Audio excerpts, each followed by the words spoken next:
The IMF warning is important for three reasons that we will look at in detail. First, lower growth.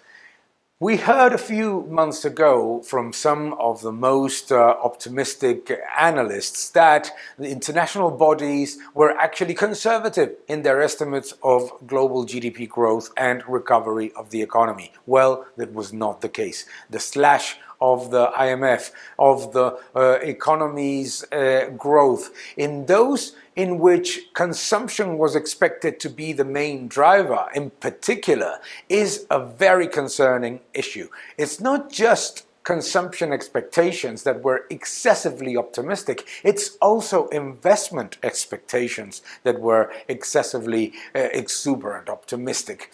And another important factor is that the IMF for the first time warns about inflationary pressures. They're more persistent, they're dangerous, and they're affecting both the growth in the economy and the level of improvement of the situation for the poorest, because obviously inflation is the tax on the poor.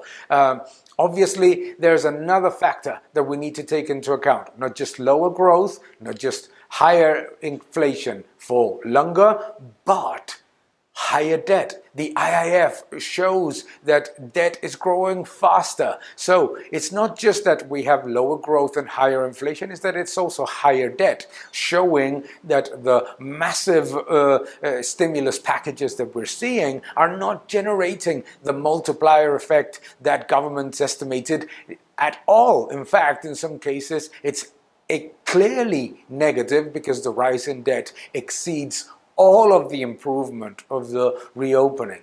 An important factor as well that we need to take into account here is that central banks continue to repeat the rhetoric of transitory inflation and the idea that it's all because of so-called supply chain disruptions. We have already debunked those things. The vast majority of the inflationary pressures come from monetary excess. And what we're seeing right now is that central banks are not willing to stop the printing machine, but they need to take action because the impact on the economy of inflationary pressures is significantly higher than what many expected.